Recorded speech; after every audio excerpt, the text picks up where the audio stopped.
बिस्मिल्लाहिर्रहमानिर्रहीम।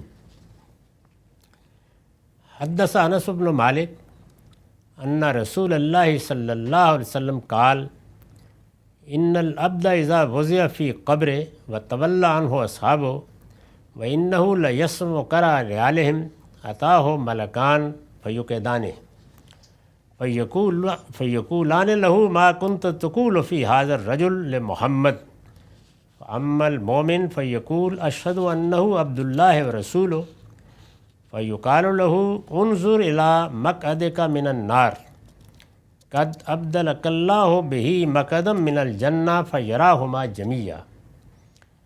क़ाल क़तादा व ज़ुकिर लना अन्नहु युफ़्सउ लहु फ़ी क़ब्रिहि सुम्मा रजा इला हदीस अनस। क़ाल व अम्मल मुनाफ़िक़ु वल काफ़िर फ़युक़ालु लहु मा कुन्त तक़ूल फ़ी हाज़ा रजुल फ़यक़ूल ला अदरी कुन्तु अक़ूलु मा यक़ूलु अन्नास फ़युक़ालु लहु ला दरैता व ला तलैता व युज़रबु बिमतारिक़ मिन हदीदिन ज़रबा बैन उज़ुनैहि फ़यसीहु सहतन यस्मउहा मन यलीहि गैर सकलैन। ये रवायत असलन बुखारी से ली गई है। इसका रकम है 1374। असलन का मतलब ये है कि असल मतन वहाँ से लिया गया है, चंद चीज़ों का इजाफ़ा दूसरी जगहों से किया गया है, उसके हवाले दे दिए गए। अनस बिन मालिक रज़ी अल्लाह अन्हु बयान करते हैं कि रसूलुल्लाह सल्लल्लाहु अलैहि वसल्लम ने फरमाया, बंदे को जब उसकी कब्र में उतारा जाता है और उसके साथी उससे रुखसत होते हैं और वो उनके जूतों की आहट सुन रहा होता है, तो दो फरिश्ते उसके पास आकर उसको बिठाते और उससे कहते हैं कि तुम इस शख्स यानी मोहम्मद के बारे में क्या राय रखते हो। बंदा मोमिन जवाब देता है कि मैं गवाही देता हूँ कि वह अल्लाह के बंदे और उसके रसूल हैं।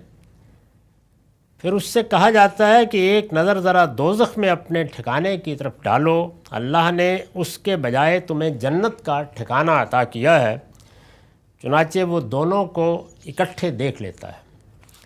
कतादा कहते हैं, हमें ये भी बताया गया है कि इसके बाद उस शख्स की कब्र उसके लिए कुशादा कर दी जाती है। फिर रवायत को वहीं से बयान करते हुए फरमाया कि मरने वाला मुनाफिक या मुनकिर हो तो उससे भी यही पूछा जाता है कि इस शख्स के बारे में तुम्हारी क्या राय है। वो जवाब देता है कि मैं नहीं जानता, मैं वही कहता रहा जो लोग कहते थे। इस पर उससे कहा जाता है कि तुमने ना समझने की कोशिश की और ना पैरवी के लिए तैयार हुए। फिर उसके दोनों कानों के दरमियान लोहे के हथौड़ों से इस तरह ज़रब लगाई जाती है कि जिन्नो इंस के सिवा उसकी चीखें करीब की हर मखलूक सुनती है। ये पूरा बाब अज़ाब कब्र की रवायतों का बाब है और मैं उसूल में ये अर्ज़ कर चुका हूँ कि ये आप देखते जाएंगे आगे की रवायतें भी कि ये असलन वो लोग ज़ेर बहस है जो रसूलुल्लाह सल्लल्लाहु अलैहि वसल्लम के ज़माने में आपके मुखातबीन हैं। जिस वक्त यहूदिया ने आकर अज़ाब कब्र का ज़िक्र किया, जैसे हम पीछे पढ़ चुके हैं, और रसूलुल्लाह सल्लल्लाहु अलैहि वसल्लम ने भी पहले नफ़ी की, बाद में आके बताया कि मुझे वही के ज़रिए से उसकी कुछ तफसीलात बता दी गई हैं। कुरान मजीद में जो कुछ बयान हुआ है वो मैं अर्ज़ कर चुका हूँ कि उसमें भी दो इंतहाएँ ज़ेर बहस हैं। वो लोग जिन पर अल्लाह के पैगंबरों ने हुज्जत तमाम की और फिर उन्होंने सरकशी की बुनियाद पर इनकार कर दिया। उसमें फ़िरौन की मिसाल दी है कुरान ने। इसी तरह का मामला अल्लाह के पैगंबरों की मौजूदगी में जिन लोगों ने उनका साथ दिया, यहाँ तक कि अपनी जानें दे दी, जैसे बदर में, जैसे ओहद में हुआ, तो दूसरी इंतहा में उनको ले लिया है कि उनके साथ क्या हो रहा है।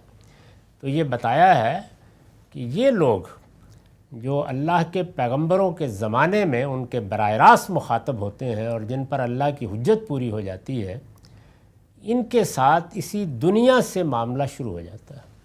दुनिया में भी अल्लाह ताला मानने वालों को निजात देते, सरफराजी अता फरमाते हैं, और ना मानने वालों पर दुनिया में भी अज़ाब आता है, जिसकी हम तफसीलात अभी पढ़ रहे हैं कुरान मजीद में।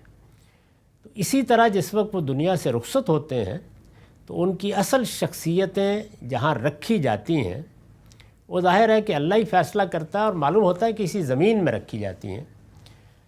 تو وہاں ان کے ساتھ کیا معاملہ ہوگا. یعنی دنیا میں تو عذاب آ گیا منکرین پر، اس میں خاص طور پر جو لوگ زیر بحث ہیں وہ منافق ہیں. وہ کیوں زیر بحث ہیں؟ اس لیے کہ وہ بظاہر تو ایمان لا چکے تھے. تو یہ بتایا جا رہا ہے کہ اللہ کے ہاں تمہاری حیثیت یعنی منافقوں کی حیثیت وہی ہے جو میرے منکروں کی حیثیت ہے. کوئی فرق نہیں ہوگا تمہارے اور منکروں کے انجام میں. تو یہاں پر وہی زیر بحث ہے. تو آپ نے یہ دیکھا کہ اس میں ایک یہ بات کہی گئی کہ رسول اللہ صلی اللہ علیہ وسلم، ظاہر ہے کہ پیغمبر موجود ہیں اس وقت دنیا میں، وہ لوگ دیکھ رہے ہیں ان کو، ان کی باتیں سن رہے ہیں. تو فرمایا کہ یہ لوگ جو دنیا سے رخصت ہو رہے ہیں، ظاہر ہے آپ کے صحابہ بھی دنیا سے رخصت ہوتے تھے، تو ان کو بھی سب سے پہلے جس وقت یہ اس دنیا سے اس دنیا میں انتقال کے مراحل سے گزر رہے ہوتے ہیں، اس وقت فرشتے میرے ہی بارے میں پوچھتے ہیں. اور یہ بالکل درست ہے، اس لیے کہ جب اللہ کا پیغمبر زمین پر موجود ہو تو پھر پہلا اور آخری سوال پیغمبر ہی ہے. اس کے بعد تو کوئی اور چیز پوچھنے کی ضرورت ہی نہیں ہے، کیونکہ وہ ایک فیصلہ کن ہستی ہوتی ہے اس وقت زمین پر. تو فرمایا کہ ان سے بھی یہی پوچھا جائے گا، اور میرا اقرار کرنے والوں کے لیے اور مجھے ماننے والوں کے لیے اللہ تعالیٰ کی رحمت ہوگی اور فرشتے ان کو مبارک دیں گے. لیکن یہ منافقوں ہی کا ذکر کیا ہے. ان سے جب پوچھا جائے گا تو یہ بات بنانے کی کوشش کریں گے، اسی طرح جیسے دنیا میں بات بنانے کی کوشش کرتے رہے کہ کچھ نہیں، بس ہمیں تو کچھ معلوم نہیں ہے. لا ادری کنت اقول ما یقول الناس، جو میرے گرد و پیش میں لوگ بات کیا کرتے تھے میں بھی ویسے ہی کہہ دیتا تھا. تو فرمایا کہ ان کا، قرآن نے بھی یہ بیان کیا نا کہ یہ جو منافقین ہیں، جو رسول اللہ کے زمانے میں پیغمبر کے ساتھ رہتے ہوئے منافقت میں مبتلا ہوئے، یہ فی الدرک الاسفل من النار، یعنی جو آخری درجہ ہے جہنم کا، ان کے لیے وہ سزا ہے. یعنی منکروں کے لیے بھی کوئی رعایت ہو سکتی ہے، لیکن ان کے ساتھ قرآن نے بھی نفی کر دی ہے. تو یہاں پر بھی یہ بتایا ہے کہ بس یہ سمجھ لو کہ ان کا استقبال تو ایسے ہی ہوتا ہے. اس کی اگر چاہیں آپ تو قرآن مجید میں بھی بہت سی مثالیں ہیں جس میں بتایا گیا ہے کہ جب ان منکروں کو فرشتے موت دیتے ہیں تو ان کو مارتے ہوئے موت دیتے ہیں. اسی مارنے کی ایک تصویر یہاں بھی ہمارے سامنے، ان میں کوئی چیز قرآن سے زائد نہیں ہے. بس یہ سمجھ لینا چاہیے کہ یہ معاملہ کن کے ساتھ ہوتا ہے، وہ جن کے اندر پیغمبر کی بعثت ہوتی ہے، جن پر آخری درجے میں اللہ کی حجت پوری ہو جاتی ہے، وہ اس کو مان لیتے ہیں تو اس بشارت کے ساتھ ان کا استقبال ہوتا ہے. اور اگر اس کے ساتھ منافقت کا رویہ اختیار کرتے ہیں تو اس انجام کو پہنچتے ہیں. یہ بتانا مقصود ہے. یہی آپ دیکھتے چلے جائیں گے کہ یہی دونوں انتہائیں ہیں جو آخر تک زیر بحث رہیں گی. آگے بہت سی دوسری تفصیلات بھی آئیں گی، اور وہ تفصیلات بڑی حد تک اس تصویر کو مکمل کر دیتی ہیں کہ مرنے کے بعد ہمارے ساتھ کیا معاملہ ہوتا ہے. لیکن اس میں یہ دونوں انتہائی زیر بحث ہیں. باقی جہاں تک تعلق ہے ہما شما کا، میں بار بار عرض کر رہا ہوں، اس کو قرآن نے بہت خوبصورت الفاظ دیے ہیں کہ خلطوا عملا صالحا وآخر سیئا، یعنی ان کے ہاں نیکی بھی ہے اور برائی بھی ہے. علم میں بھی نیکی اور برائی ہوتی ہے، جو عقائد کی نیکی اور برائی بن جاتی ہے، اور عمل میں بھی.